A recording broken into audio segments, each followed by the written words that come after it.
Pues Julio Enche, bienvenido y muchas gracias por estar en el podcast del Liberal.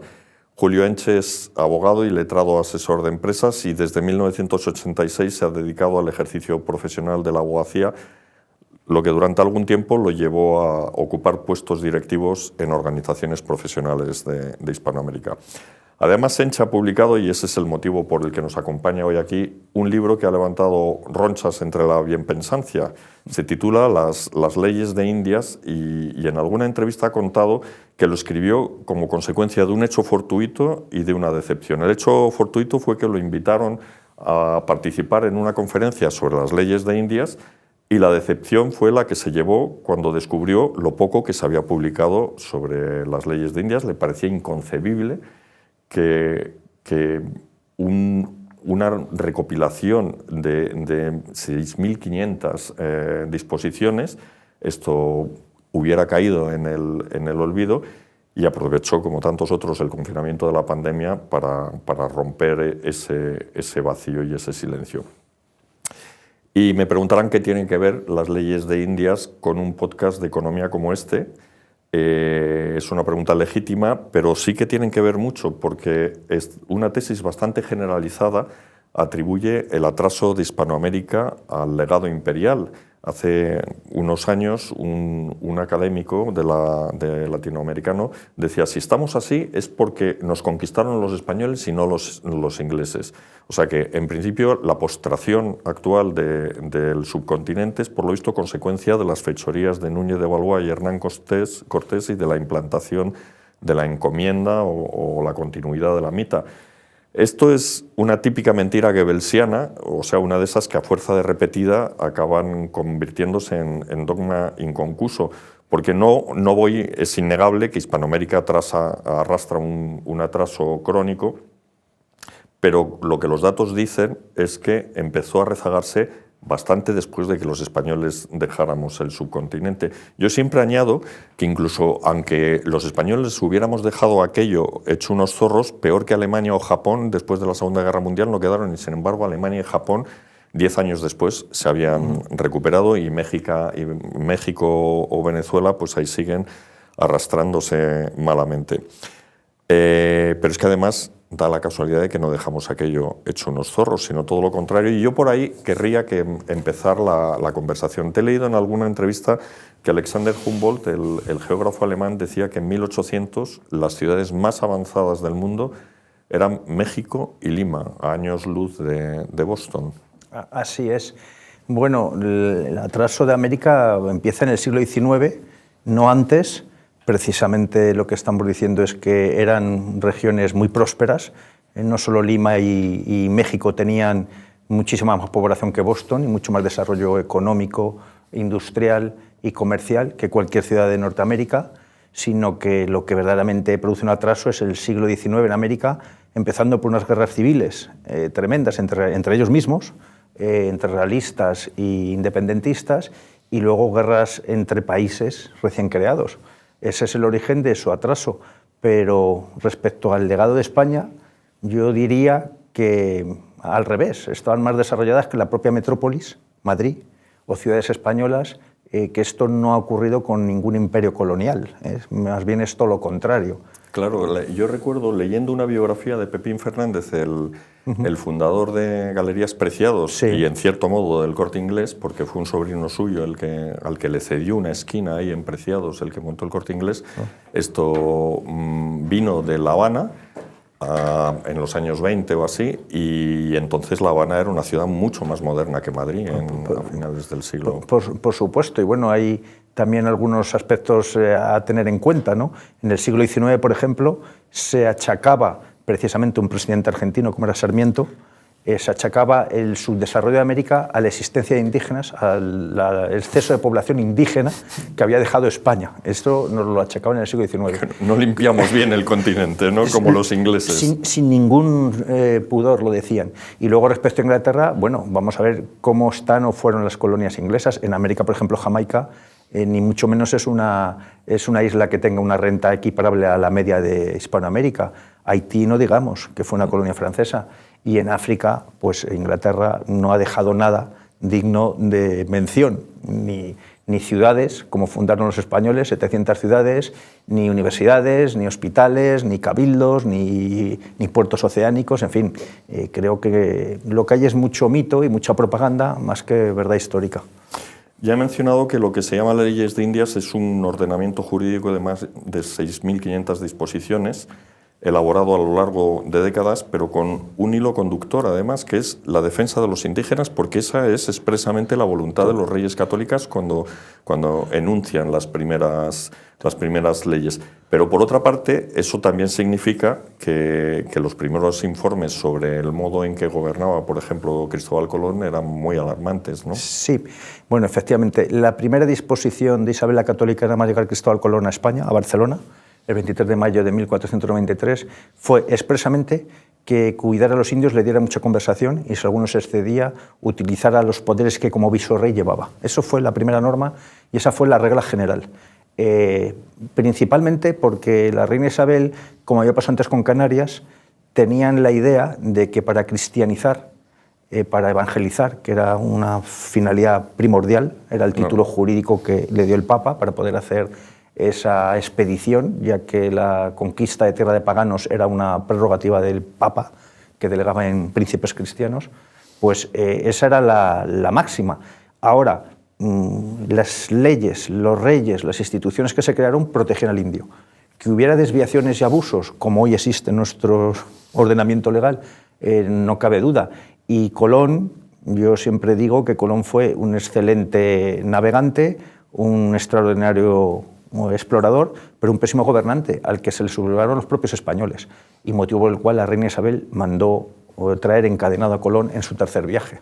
A pesar de que lo mandó traer encadenado, en 1511 se produce otra crisis con el famoso sermón que Fray Montesinos pronunció en vísperas de la Navidad, en el que también denunciaba los excesos de los conquistadores, ¿no? Efectivamente, ahí tenemos que valorar cuán respetados eran aquellas voces discrepantes contra hombres que sin duda debían ser rudos y severos, pero era un hombre de la Iglesia que no le tocaba a nadie y este se hizo un viaje a España financiado por los dominicos y por otros españoles, pobladores de la Española, a poner la denuncia ante el rey Fernando, y es donde nacen las leyes de Burgos. El rey Fernando el Católico manda convocar teólogos juristas para analizar la situación de Indias, y ese es el precedente de derechos humanos dicho por la Universidad de Oxford en 1934. No lo dijo España, sino que ahí es donde se reconoce que todos los hombres, por el hecho de nacer, tienen derechos naturales o innatos. Claro, lo que pasa todavía tenemos que dar unos cuantos pasos, ¿no? Porque tampoco, aunque equiparaban a los indios a los ciudadanos o a los súbditos españoles, en aquella época eran súbditos, no eran vasallos o súbditos, sí. No eran ciudadanos todavía.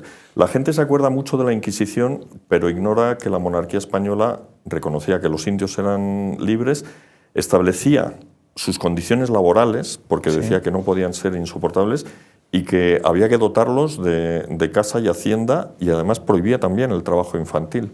El trabajo infantil menor de 14 años, eso es algo muy significativo, se prohibió en las leyes de Indias, mientras que Inglaterra hasta 1805, en la ley Fabril, no se prohibió el trabajo de menores en lugares no ventilados, menores de 9 años.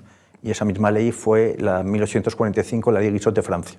Estados Unidos, otra ley, en 1865 prohibía trabajar en los 3 meses que estudiasen los niños, pero el resto del año podían trabajar perfectamente. Era una legislación muy avanzada, también con bastante inteligencia. Los menores fueron la vía por la cual las leyes o los reyes pretendían culturizar, atraer, instruir a los adultos. Y el menor estaba muy protegido como la mujer. La mujer, hoy que vivimos tiempos legítimos de reivindicación de los derechos de la mujer, hay que decir que hubo un cambio trascendental en esas leyes a lo que había antes. Porque antes las propias leyes dicen que queda prohibido vender o pagar deudas con hijas o mujeres, queda prohibido enterrar a 2 jóvenes varones y 2 jóvenes hembras con el cacique muerto. Esto eran algunas prácticas bárbaras y aberrantes que se daban en algunos pueblos, ojo, en algunos. Y el cambio es que con estas leyes de Burgos y las que suceden, la mujer es un sujeto de derecho. Es un sujeto de derecho que algunos de sus derechos los tiene que ejercer con tutela del varón hasta el siglo XX, pero pasa de categoría, o sea, no es un objeto, ni una mercancía, ni es un animal de carga.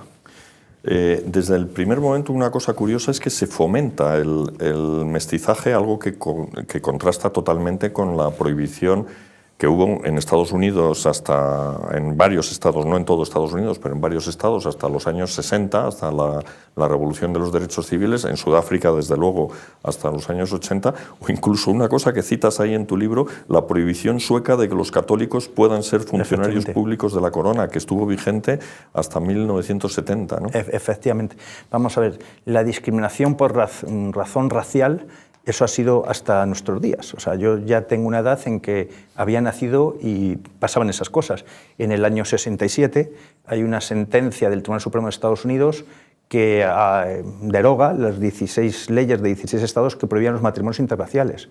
En este caso que provoca esa sentencia del Tribunal Supremo del 12 de junio de 1967, no solo los prohibía, llevaban cárcel. Y cárcel que en el estado de Virginia, el asunto del lobbying contra el estado de Virginia. Y en esa sentencia se suspende durante 25 años con la condición de que no vuelvan al estado de Virginia.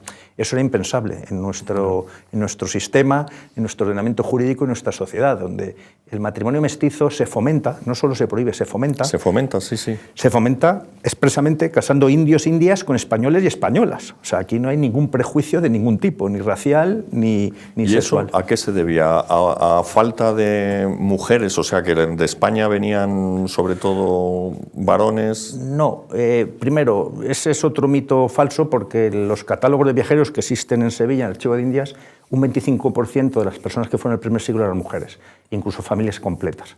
Y las propias leyes regulan esos casos de familias completas que iban y alguno fallecía en el camino. La razón es muy clara, concepción religiosa. O sea, para Isabel la Católica era inconcebible la relación extramatrimonial que nacieran hijos. O sea, el hijo sin bautizar, el hijo extramatrimonial. El objetivo era hacer católicos. Claro. Y el objetivo es que nacieran niños bajo el sacramento del matrimonio y nacieran bautizados. Esa era la razón por la que en el siglo XVI no hay prejuicios raciales. Lo que puede haber son prejuicios religiosos o prejuicios de integración moral, pero nunca la raza como un componente de distinción entre cristianos. Bueno, y vamos con las partes malas. Sí. Había esclavos. Sí.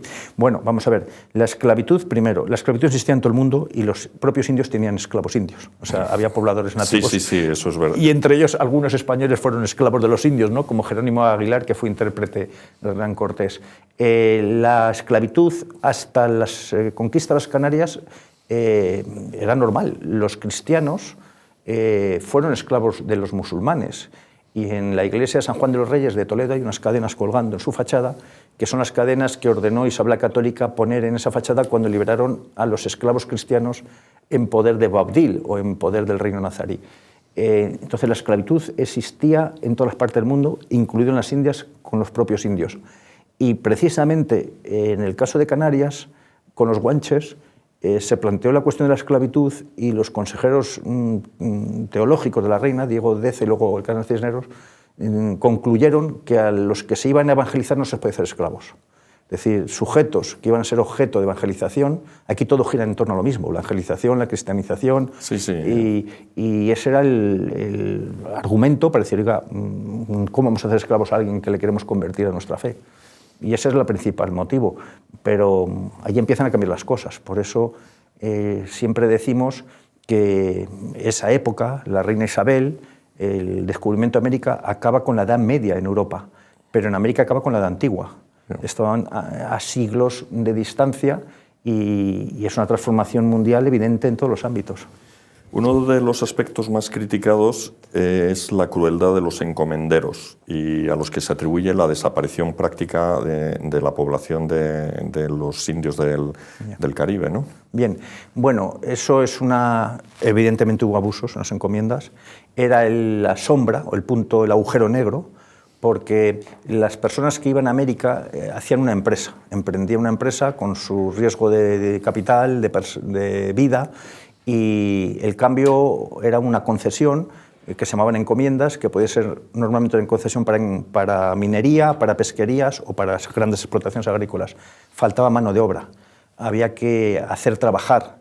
con unos derechos, como hemos dicho antes, ahí son las leyes de Burgos, con salario, con bohío o vivienda, con descanso, etcétera, etcétera. Pero había gente que se excedía y ahí es donde hay un exceso.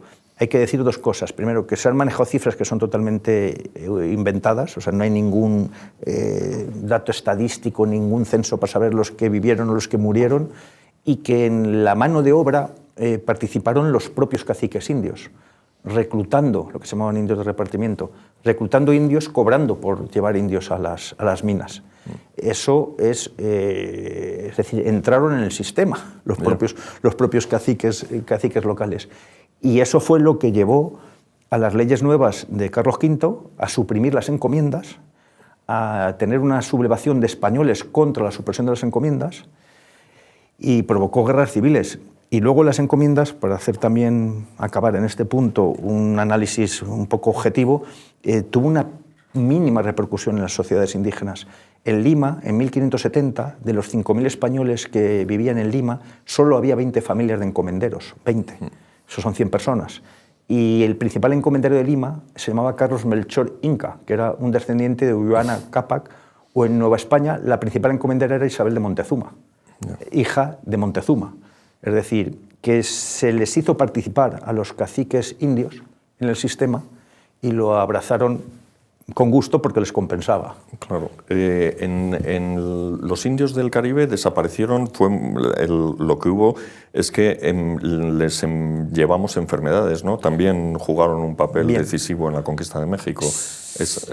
Sí, vamos a ver, aquí hay que contar que efectivamente un continente aislado en contacto con Europa recibieron, hemos visto la pandemia, virus que no tienen allí. Como otros virus de allí lo cogieron los españoles. Sí, la sífilis creo que se originó. La sífilis, por ejemplo, el dengue, bueno, hay enfermedades que eran totalmente desconocidas. Lo que ocurre es que esas cifras también se han exagerado, porque yo comparo la pandemia del COVID, donde ha habido unos 20 millones de muertos en el mundo, y yo he leído que se acabó en la época del COVID con aviones, vuelos, ferrocarril, coches, es decir, con intercomunicaciones muy activas, en un periodo que había comunicaciones en mula y en caballo. No puede desaparecer, como alguno ha dicho, el 90% de la población. No. Eso es absolutamente, primero, que es una cifra inventada y es absolutamente imposible.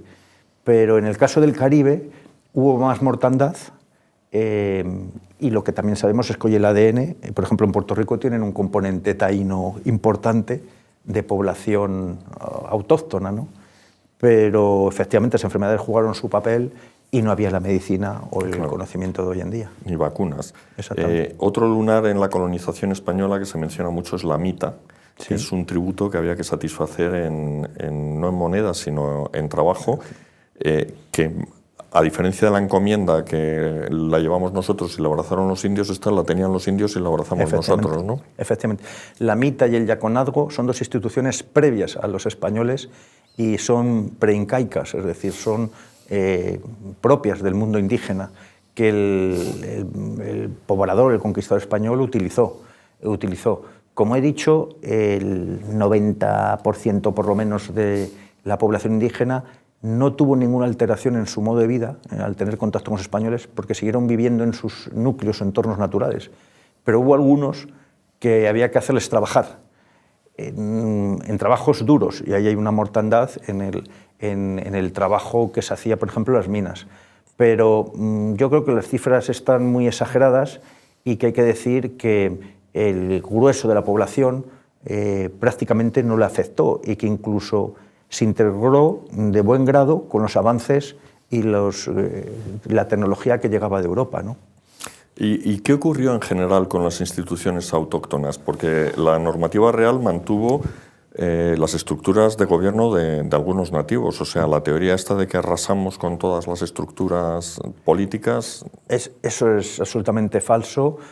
Primero, las propias leyes indias regulan el cacicazgo.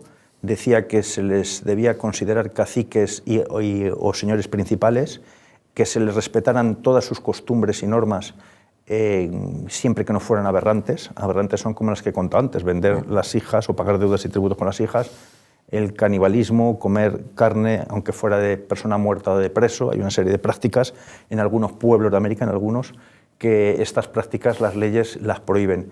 Pero ellos tienen su autonomía y de hecho hay algunos pueblos como los chacaltecas, que las propias leyes de Indias dicen que el cacique o líder de los chacaltecas tendrían la categoría de gobernador. Fue un pueblo aliado de Cortés, imprescindible para vencer a los aztecas o mexicas, y que tenía la misma categoría que un gobernador, porque era imposible militarmente someter un reino de 500.000 de kilómetros cuadrados a un continente de 22 millones de kilómetros cuadrados, que es 40 veces España. La diplomacia, la alianza fue un elemento clave para establecerse allí y los indígenas participaron de eso siempre. Claro, ¿y quién impartía justicia en América? Las leyes establecen un nivel inferior de justicia que podían aplicar los propios caciques en sus poblados siempre que no implicara penas de muerte o de lesiones. O sea, eso lo dicen las propias leyes de Indias. Pueden ustedes practicar su justicia con este límite. Por supuesto, a nivel de estructura superior estaban las audiencias, los virreyes y los propios cabildos en cuestiones de comercio. Pero es que el indígena, y eso lo cuenta Bernal Díaz del Castillo en su historia verdadera de la conquista de Nueva España, dice que ellos pedían normas y que se les diera a conocer los propios caciques indígenas para aplicarlas a sus pueblos, porque había un avance importante, entre otras razones la escritura, el tener una norma escrita frente a una costumbre oral. Y bueno, se creó la estructura en la que participaron los nativos. Y en un caso que yo estoy trabajando ahora, que es el juicio de residencia contra Peláez del Berrio, la estructura de alguaciles, es decir, de policías, eran los propios indígenas, porque no había población española para tener cubiertas todas las necesidades de justicia. Los propios indígenas apresan, detienen a un regidor que había cometido 1000 excesos en la ciudad de Osaka, y ese procedimiento judicial, que es de 1529, a los 8 años de caer Tenochtitlán, ese procedimiento judicial demuestra que ellos participan en todo momento en esas estructuras y lo hacen de motu propio. ¿Y todo eso qué pasó con la independencia? O sea... Bien, las independencias, vamos a ver, primero hay que decir que la independencia, los pobladores indígenas se pusieron mayoritariamente a favor del rey de España.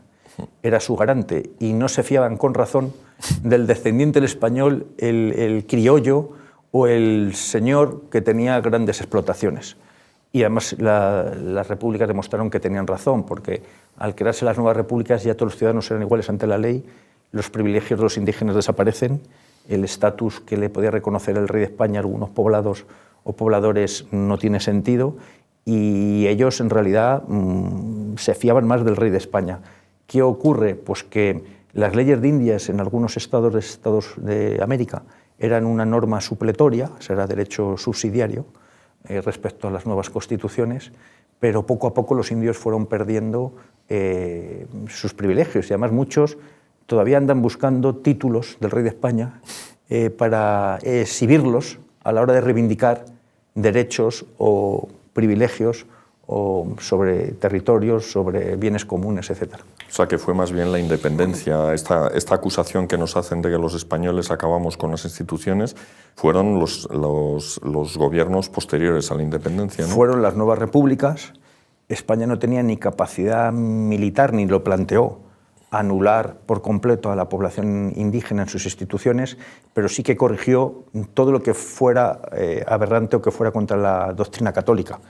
En ese sentido, las leyes insisten por activa o por pasiva de los métodos suaves, de la persuasión, que además es la única manera de conseguir la integración. Yo siempre digo que, por ejemplo, en la guerra del Vietnam, Estados Unidos, con toda su superioridad militar y tecnológica, no ganó un metro de Vietnam, y la OTAN en Afganistán, o los países aliados, más de 25 países con toda la superioridad tecnológica, no conquistaron un metro de territorio. Lo acabamos de ver ahora con los talibanes, que los han llevado por delante, eran muchos menos. Claro, si no cuentas con el poblador nativo, tú no vas a conquistar nada. Es decir, vas a tener un control provisional del territorio. Entonces, 300 años largos de presencia hispana en América y 400 en el Caribe es porque la población participó, se integró, colaboró, o por lo menos una gran parte de la población. Una crítica que se hace mucho es, dice, sí, fenomenal, las leyes de Indias reconocían derechos, trataban mejor a la mujer, etcétera, etcétera, pero no se aplicaron. Y a mí, de hecho, en la universidad me decían que sí, que muchas veces llegaban, se acata, pero no se cumple. Esto nunca se dijo en los 320 años de vigencia de las leyes de Indias en América, y además yo respondería siempre con lo que dijo el presidente de la Academia de Historia de Estados Unidos, Lewis Hanke, que fue un historiador norteamericano que a mediados del siglo XX trabajó en el Archivo de Indias, que decía: hay quien se atreviera a desobedecer al rey de España. Es decir, pintan al español como alguien temeroso, temible, pero luego para las leyes durante 300 años no se aplicaban. Esto no puede ser. Y además no hay ordenamiento jurídico que sobreviva en la anarquía o sin aplicación práctica. Eso nace, y ese era uno de los motores de mi búsqueda y de mi investigación, nace en el siglo XX y nace en Argentina por un gran maestro de la masonería que se llamaba José Ingenieros, en un periodo que había una gran ola de hispanismo en Argentina, que llevó a crear el Día de la Raza por Hipólito Yrigoyen. El presidente de Argentina fue el que creó el Día de la Hispanidad, no se creó en España. Y había una gran ola de hispanismo a principios del siglo XX en América, entre otras razones por la guerra de Cuba. Gente como Rubén Darío, como José Rodó, que era un pensador uruguayo, como Vasconcelos, que era otro político y pensador mexicano, autor de La Raza Cósmica. O sea, ahí hay una ola de prohispanismo defendiendo sus raíces. Y contra eso salen otros movimientos políticos en las que quieren distanciarse o acabar con esa ola de hispanismo. Y eso, como digo, esa falsa idea nace en el siglo XX, pero en el momento que las leyes estaban vigentes nadie se le ocurrió decirlo. Pensarlo puede, pero decirlo de luego no lo dijeron. ¿Y a qué atribuyes tú, primero, esta leyenda negra, evidentemente los ingleses, pero sí, el que haya tenido tanto éxito, sí, y en segundo lugar, la inacción de España? Porque pones, en tu libro hay una cita de Ramiro de Maeztu, sí, que dice: generalmente en España las falsedades las hemos dejado circular sin tomarnos la molestia de enterarnos. ¿A qué atribuyes tú esta conjunción? Primero, que la propaganda es un arma de conquista y de guerra utilísima que España no ha sabido utilizar ni ha utilizado. Incluso la consideraba poco caballeresca, ¿no? Y luego España hizo algo para rebatir la leyenda negra, que fue el Archivo de Indias, es documentarlo todo. Y eso está ahí, pero muerto de risa. Nadie se dedica a airearlo o a defenderlo. España simplemente piensa que la verdad se impone sola, o pensaba que se imponía por su propia cuenta, y no se molestó en defenderse de esos ataques, que ha tenido repercusiones en lo político, en lo comercial, en lo social, y hoy en día lo estamos pagando, como lo estamos viendo, con ciertos gobiernos de Hispanoamérica, ¿no?, que achacan su situación política al pasado de hace 500 años, no al de 100, al de 100 o al de 60, sino lo achacan a Colón y no tienen la valentía intelectual de reconocer fallos en sus sistemas políticos de hace 60, 70, 80 años. Es más fácil 20 o de 10. O de 10. Creo que eso va a ser más difícil asumirlo. Entonces, España, la verdad es que no ha hecho nada por defenderse. En eso hemos sido un país, y hoy en día los poderes públicos tampoco hacen nada. Tiene que ser la iniciativa privada, el movimiento civil, claro, el que haga algo. Claro, es que lo políticamente correcto impide, ha asumido completamente este discurso, aparte de que tendemos a ver con los ojos de hoy los hechos del pasado. Y yo siempre he pensado que esto es consecuencia, que es una forma de sentirnos moralmente superiores, como decir, fíjate, estos salvajes, qué cosas hacían, nosotros no, nosotros somos buenos. Claro, sí, hay una especie de tendencia a hacerse culpable, primero, de cosas que nuestra generación no ha cometido. Segundo, que hay que juzgar si hay culpabilidad o no de hechos de hace 500 años con los cánones y la moral de hace 500 años. Y tercero, que de existir alguna generación que por ADN herede la culpabilidad de sus antepasados, no seríamos los españoles. estarían en América, ¿no? Porque yo no tengo precedentes familiares en América, estaban en otras partes. Claro, eso decía, una vez se lo dijeron a Agustín de Foxá, ¿no? Que le dijeron las barbaridades que hicieron sus antepasados, y dice, no, mis antepasados no, los suyos. Así es. Un hispanoamericano se quejaba. Pero también hay que decir que hubo muchos españoles que murieron entregados al desarrollo de América, que las poblaciones que iban allí no eran solo conquistadores, iban ganaderos, iban arquitectos, iban capataces, iban músicos, iban misioneros, es decir, todo eso está en los catálogos de viajeros con nombre y apellidos y oficios. Entonces, me parece que es juzgar el todo por la parte. En realidad, yo digo, oiga, hoy en día se incumplen las leyes, hoy en día hay abusos. Hoy vivimos en estados modernos, pero la explotación laboral, la trata de blancas, el narcotráfico existe. Nadie dice que hoy las leyes no se cumplen, lo que existe y existirá siempre es el delito y el infractor, pero no se puede decir que hace 500 años había una maldad congénita en una población por el hecho de que hubiese infractores. Es que hoy tenemos que salir a la calle para ver también esa realidad. Y tú ahora se acaba de estrenar hace unos meses se estrenó un documental Hispanoamérica en el que se hace un viaje por todas, una especie de panorámica de todas las cosas. España dejó un legado muy positivo y muy importante en Hispanoamérica, y lo que hay que hacer es asumirlo y alardear de ello, ¿no? Totalmente. Es un gran documental, el segundo que se hace. Desgraciadamente España no hace ninguna producción ni cinematográfica ni audiovisual para defender aquello, que además entiendo que el futuro pasa nuestro por fortalecer los lazos y la influencia política de la comunidad hispanoamericana. Por ahí pasa nuestro futuro o nos extinguimos. Y ese documental pues, pone en evidencia pues, la arquitectura, la música, el folclore, la gastronomía, la fe también, en fin, y además con personajes que participan en el 80% del otro lado del Atlántico, para que se vea la huella real que hoy existe en esos países, que ellos asumen como identidad propia, pero que guste o no guste viene del origen hispánico.